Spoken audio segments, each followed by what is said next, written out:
सावन में गुजिया तो सभी के घरों में बनती है, खास करके नाग पंचमी पर। ये एक ट्रेडिशनल डिश है जिसे नाग पंचमी पर हर घरों में बनाया जाता है।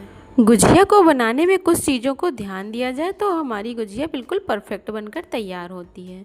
तो चलिए बनाना स्टार्ट करते हैं। राधे राधे सभी को, ये अपना किचन में आप सबका स्वागत है। गुजिया बनाने के लिए सबसे पहले मावा को बनाएंगे। इसके लिए हमने 2 लीटर दूध को गैस पर चढ़ा दिया है। आप चाहें तो बाज़ार से भी मावा ले सकते हैं। आप चाहें तो इसे एक दिन पहले ही बनाकर फ्रिज में रख लें। मैं भी इसे गुजिया बनाने के एक दिन पहले ही बनाकर फ्रिज में रख लिया था, क्योंकि इसको बनाने में थोड़ा टाइम लगता है। मावा हमारा बनकर तैयार हो गया है। अब हम गैस की फ्लेम को बंद कर देंगे और इसे ठंडा कर लेंगे। ठंडा होने पर हम इसे कंटेनर में रखकर फ्रिज में रख देंगे। इसके बाद हम गैस पर एक कढ़ाई चढ़ाएंगे। कढ़ाई थोड़ा भारी लें तो ज़्यादा अच्छा रहेगा। अब कढ़ाई में हम 2 टेबलस्पून घी डालेंगे और इसको गर्म होने देंगे। जब घी गर्म हो जाएगा तो उसमें हम 1 कटोरी सूजी को डाल देंगे। सूजी को हम बराबर चलाते रहेंगे जिससे कि नीचे ना लगे। इसे हमें लाइट ब्राउन होने तक भूनना है। हमें इसे जैसे सूजी का हलवा बनाते हैं उस तरह से नहीं भूनना है, इसे लाइट ब्राउन ही भूनना है। आप देख सकते हैं इसका कलर बिल्कुल ऐसा होना चाहिए। अब हम एक प्लेट में इसे निकाल कर फैला देंगे जिससे कि ये ठंडा हो जाए, नहीं तो इसका कलर और डार्क हो जाएगा, क्योंकि सूजी काफ़ी देर तक गर्म रहती है। अब उसी कढ़ाई को साफ करके हमने एक दिन पहले जो मावा बनाया हुआ था उसे भी थोड़ा सा फ्राई कर लेंगे। मावा को फ्रिज में रखने से मावा हार्ड हो गया है, उसे हम हाथों से इस तरह से फोड़ लेंगे। यहाँ पे हमने सारे मावा को कढ़ाई में निकाल लिया है। अब हम गैस को ऑन करेंगे और एक कलछी से इसे चलाते रहेंगे। मावा को बराबर चलाते रहेंगे तभी मावा स्मूथ होगा। इसे भी हमें थोड़ा गोल्डन ब्राउन कर लेना है। आप देख सकते हैं मावा पहले से काफ़ी रनी हो गया है, लेकिन इसे अभी हमें और भूनना है जब तक कि ये पूरी तरह से ड्राई ना हो जाए। मावा हमारा पहले से काफ़ी ड्राई हो चुका है और उसका कलर भी चेंज हो गया है। अब हम गैस की फ्लेम को बंद कर देंगे और इसे भी हम एक बर्तन में ठंडा होने के लिए निकाल लेंगे। गुजिया जब भी बनाए तो उसमें डालने के लिए सारे सामान को पहले अच्छी तरह से ठंडा करके ही यूज करें, नहीं तो जब हम उसमें चीनी डालेंगे तो वो पानी छोड़ देगा। अब यहाँ पे हमने 1 कटोरी चीनी लिया है और उसमें हमने 8 से 10 इलायची ले ली है और इसे अब हम पीस लेंगे। आप चाहें तो पीसी चीनी का भी यूज कर सकते हैं। यहाँ पे मैं इलायची को पीसने के लिए चीनी ले रही हूँ, क्योंकि चीनी में इलायची अच्छे से पिस जाते हैं। अगर इतनी कम क्वांटिटी में हम इलायची को अलग से पीसेंगे तो अच्छे से नहीं पिसते हैं। चीनी और इलायची अच्छे से पिस गई है।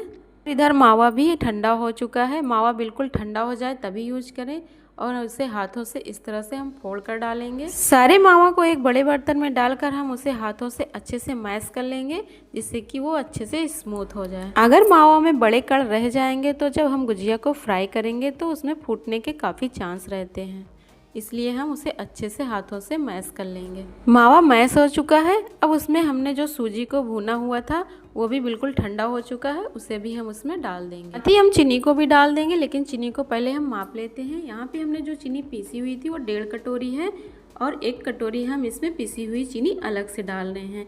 अगर तौल में देखी जाए तो ये 350 ग्राम चीनी है, जो मेरे हिसाब से परफेक्ट है। लेकिन अगर आपको मीठा ज़्यादा पसंद है तो इसे 400 ग्राम तक कर सकते हैं। आधा किलो के मावा में हम 400 ग्राम चीनी आराम से डाल सकते हैं।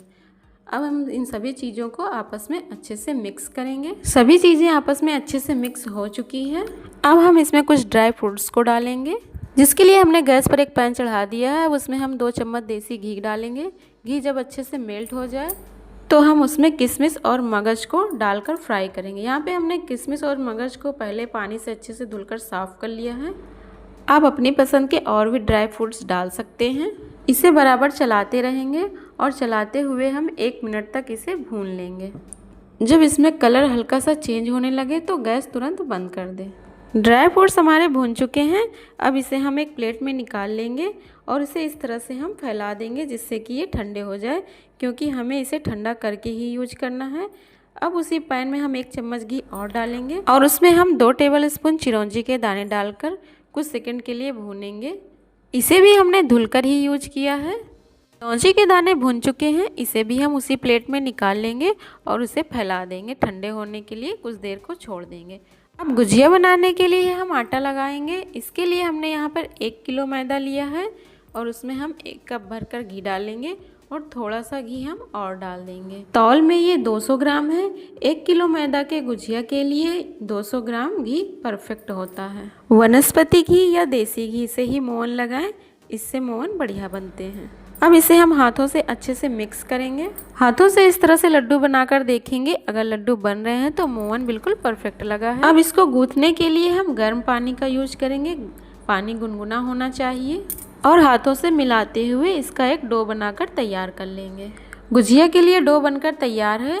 अब एक साफ सुथरी पॉलीथीन में इसे रख देंगे जिससे कि ये ड्राई ना हो। अब गुजिया बनाने के लिए, गुजिया को पैक करने के लिए हम एक घोल बनाकर तैयार करेंगे। इसके लिए हमने आधा कप पानी में 1 चम्मच मैदा को ले लिया है और इसे चलाते हुए हम इसका एक घोल बनाकर तैयार कर लेंगे। अब मावा वाले मिश्रण में हम 4 टेबल स्पून ग्रेट किया हुआ नारियल को डालेंगे। ये सूखा नारियल है और इधर हमारे मेवे भी ठंडे हो चुके हैं, इसे भी हम इसमें मिक्स कर देंगे और सभी चीज़ों को आपस में अच्छे से मिक्स कर लेंगे। चलिए अब हम गुजिया बनाना स्टार्ट करते हैं। इसके लिए हम थोड़ा सा मैदा को लेंगे और उसे इस तरह से मैश कर लेंगे और उसे एक बेलनकार शेप देंगे। फिर उसे चाकू से हम छोटे छोटे टुकड़ों में काट लेंगे। सभी लोइयों को एक साइज़ में काटेंगे और छोटे साइज़ में काटेंगे, क्योंकि गुजिया की लोई बड़ी होती है तो वो मोटी बनती है जो बाद में नरम हो जाती है। अब इसे हम बेलेंगे। इसे हम बिना परथन लगाए बेलेंगे और ये अच्छे से बेलते भी बन जाती है, चिपकती बिल्कुल भी नहीं है। इस तरह से हम इसकी पतली पतली पूड़ियाँ बना लेंगे। आप देख सकते हैं ये बहुत ही हल्की बनी है। इसी तरह से हम 10-15 पूड़ियों को इकट्ठा बेल लेंगे। अगर आपको ये लग रहा हो कि पूड़ियाँ हल्की बेलने से या पतली बेलने से गुजिया फूट जाती हैं तो ऐसा कुछ भी नहीं। चलिए अब इन पूड़ियों में हम फीलिंग्स को भरेंगे।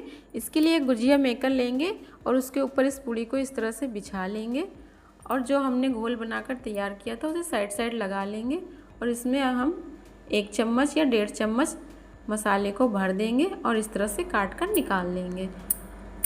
और हमारी गुजिया बनकर तैयार हो गई है। इसी तरह से हम और गुजिया बना लेंगे। इसको भी हम इसी तरह से रखेंगे और इसमें हम घोल को साइड में लगा लेंगे। इससे ये आपस में अच्छे से चिपक जाते हैं, जिससे फ्राई करते समय गुजिया खुलते नहीं हैं। इसमें हम मसाले भी खूब ज़्यादा भर रहे हैं, फिर भी ये गुजिया नहीं फूटेगी। अब इसको भी हम इस तरह से कट कर लेंगे और ये गुजिया भी हमारी बनकर तैयार है। आप चाहें तो हाथों से इसे साइड में हल्का हल्का प्रेस कर दें। इसी तरह से हमने इतनी सारी गुजिया बनाकर तैयार कर ली है। अब हम एक कॉटन का कपड़ा लेंगे, गीला करके उसे निचोड़ देंगे और गुजिया के ऊपर इस तरह से हम ढक देंगे। अब बारी आती है गुजिया को फ्राई करने की। इसके लिए हम गैस पर एक कढ़ाई चढ़ाएंगे और उसमें हम घी डालेंगे। आप जो भी घी या तेल खाना पसंद करते हैं उसे डाल सकते हैं। यहाँ पे मैं इसे मूंगफली के तेल में बना रही हूँ। जब घी गर्म हो जाए तो एक एक करके हम सारी गुजिया को इसमें डाल देंगे। तेल में जितनी गुजिया आ सकती है उतना ही डालें, ज़्यादा नहीं डालें, नहीं तो चलाते समय फूटने का डर रहता है। जब तक तेल में बबल्स आ रहे हैं हमें इसे ज़रा भी टच नहीं करना है। जब बबल्स आना बंद हो जाए तब हम इसे कलछी से इस तरह से आराम से पलटेंगे और गोल्डन ब्राउन होने तक उलट पुलट कर फ्राई कर लेंगे। गुजिया हमारी गोल्डन ब्राउन हो चुकी है। अब इसे हम एक झारे में निकाल लेंगे जिससे कि एक्स्ट्रा तेल निकल जाए। गुजिया का कलर बिल्कुल इतना ही रखें, बहुत ज़्यादा लाल नहीं करें, नहीं तो खाने में अच्छे नहीं लगते हैं और देखने में भी बिल्कुल अच्छे नहीं लगते हैं। अब इसे हम एक बर्तन में निकाल लेंगे और इसमें हम दूसरा बैच डाल देंगे। अगर आपको कहीं से लगे गुजिया खुली हुई है तो उसे तेल में डालते समय इस तरह से टैप टैप कर लें, तब तेल में डालें। इसी तरह से हम सारी गुजिया को तेल में डालकर दूसरा बैच भी बनाकर तैयार कर लेंगे। गुजिया को जब भी चलाएं तो बहुत आराम से तेल में पलटें।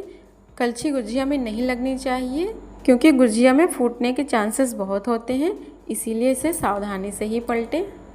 और इस तरह से हमने सारी गुजिया को बनाकर तैयार कर लिया। इतनी सारी गुजिया में से एक भी गुजिया तेल में मेरी नहीं फूटी है। गुजिया बनाते समय अगर इसमें मेजरमेंट आप ठीक रखेंगे तो गुजिया कभी भी फूटती नहीं है। आप देख सकते हैं मेरी एक भी गुजिया तेल में नहीं फूटी है, क्योंकि अगर गुजिया फूट जाती है तो पूरा तेल भी ख़राब हो जाता है और गुजिया में भी लग जाता है, जो दिखने में बिल्कुल भी अच्छे नहीं लगते हैं। यहाँ पे आप देख सकते हैं मेरी गुजिया बिल्कुल खस्ता बनी है। आप भी इस सावन में नागपंचमी के दिन या उसके एक दिन पहले ये गुजिया ज़रूर बनाकर ट्राई करें और ख़ुद भी खाएं और अपनी फैमिली को भी खिलाएं और नागपंचमी का त्यौहार एंजॉय करें। और साथ ही अगर आपको हमारी गुजिया की रेसिपी पसंद आई हो तो एक लाइक ज़रूर करें। धन्यवाद।